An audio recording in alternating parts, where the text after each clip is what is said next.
한국도로교통공단 TBN 교통방송입니다.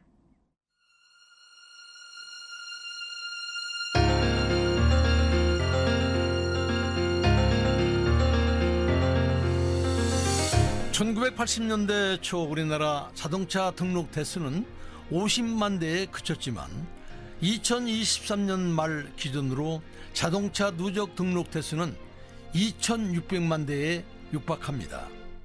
인구 1.9명당 한 대의 자동차를 보유하고 있는 대한민국.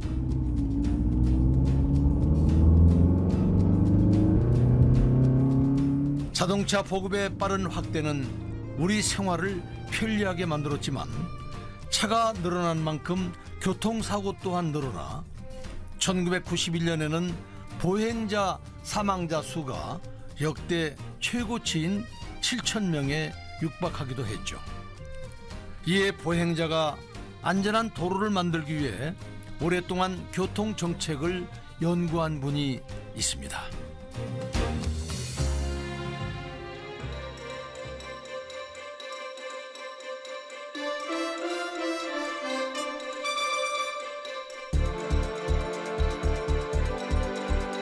TBN 스페셜 도로 위의 숨은 영웅 8화 차량 속도는 낮추고 보행자 안전은 높이고 서울대 한상진 교수 세 번째 이야기.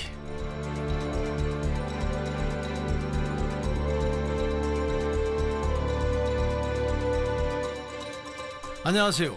도로 위의 숨은 영웅 방송인 김성환입니다. 서울대 환경대학원 한상진 교수는 OECD 꼴찌 수준인 우리나라의 교통 환경에 무엇이 문제인지 고민을 거듭했습니다. 교통 선진국에서는 모두 시행하고 있지만 우리나라에서는 없는 제도, 바로 도시부 제한 속도를 현행보다 10km 낮추는 일이었습니다. 보행자 안전을 위한 안전속도 5030의 정책 제안은 바로 여기서 희인하게 된 것이죠. 이 정책은 시범 사업 때부터 의미 있는 성과를 보였는데요. 이 시범 사업도 저희가 했었는데 시범 사업 했더니 실제로 시속 10km만 낮출 뿐이지만 사고 감소가 분명히 있다. 특히 사망 사고나 중상 사고는 그 전보다 많이 준다. 이런 게 확인됐기 때문에 정책을 시행할 수 있었던 것 같습니다. 근데 도시에서는 구획화된 도시에서는 한 400m마다 교차로가 나오게 되고 그 사이사이 횡단보도가 당연히 있게 되죠. 신호등이 굉장히 많다는 얘기입니다. 그래서 도시부도로에서는 제한 속도를 시속 10km 정도 낮춘다고 해서 통행 시간에 큰 변화가 없습니다. 시범 사업을 실시하는 동안 도심부 도로에서 제한 속도를 시속 10km 정도 낮춘다고 해서 운전자의 통행 시간이 크게 변하지는 않습니다. 반면 보행자 사망이나 중상 사고는 크게 줄어든다는 것을 확인했으니 생명을 구할 수 있는 정책, 이제 본격적으로 시행하기만 하면 되는 일이었죠. 여러 전문가, 여러 기관들하고 같이 머리를 맞대고 어떻게 정책을 펼쳐야 시민들의 호응을 받을 수 있고 그리고 정책 관련 기관들하고 협의를 잘 해나갈 수 있을까 이런 것들을 고민했던 게 제일 보람이 컸던 것 같습니다. 실제로 정책화되기도 했고요.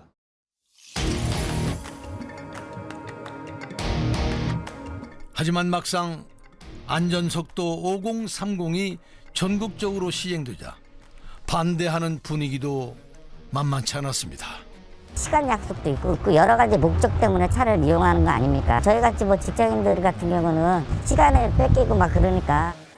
밤늦은 야간이나 휴일에는 어린이들이 전혀 다니지 않는데도 불구하고 과속 카메라가 작동해서 단속이 되는 사례가 많으며 30km라고 하면 말 그대로 거의 정지에 가까운 속도입니다. 노력은 하는데 가끔 또 안 될 때 있죠. 일 보다 보면 또 이제 빨리 좀 가야 되는 상황이 생기고 이럴 때 보면 한 60km 정도는 가는 것 같아요. 일반 도로에서.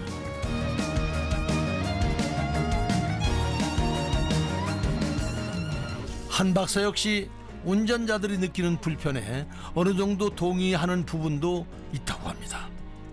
모든 면에서 완전 무결한 정책이란 애초에 없으니까요.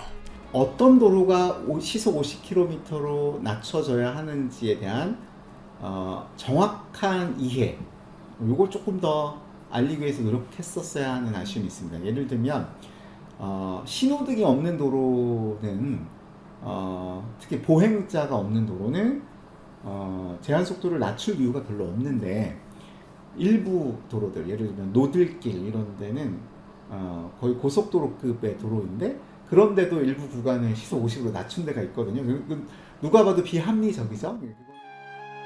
안전속도 5030은 애초에 보행자 통행이 많은 도시부 도로를 대상으로 한 것이었죠. 도로 환경에 맞게 딱 필요한 정책을 반영하는 행정의 세심함과 효율성이 요구되는 부분입니다.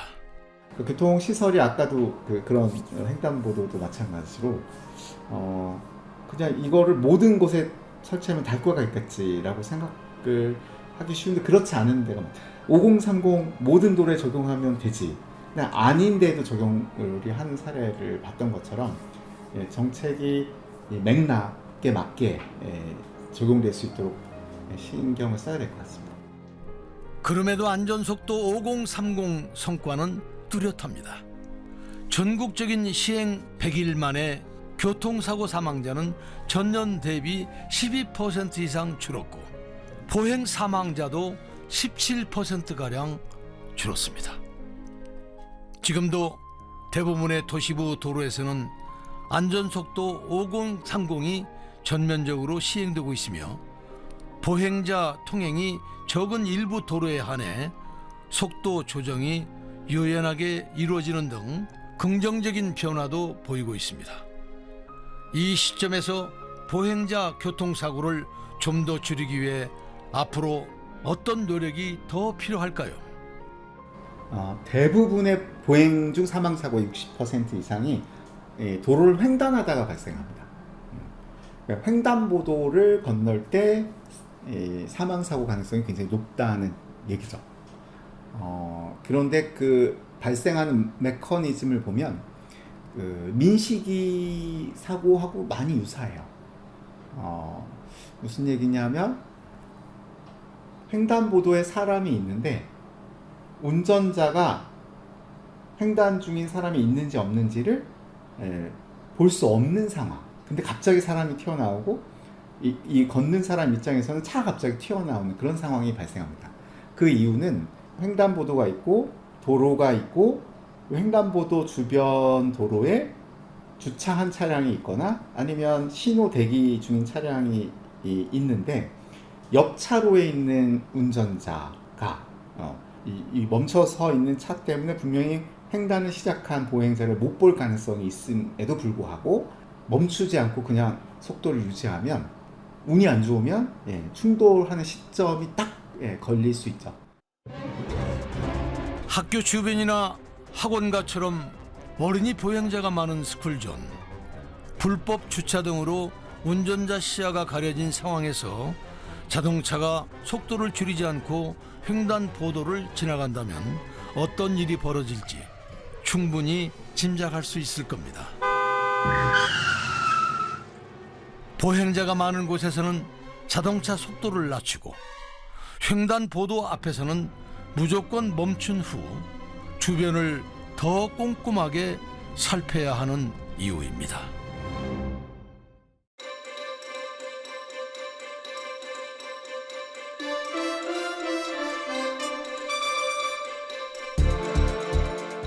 TVN 스페셜 도로 위의 숨은 영웅 8화 차량 속도는 낮추고 보행자 안전은 높이고 서울대 한상진 교수 세 번째 이야기를 마칩니다.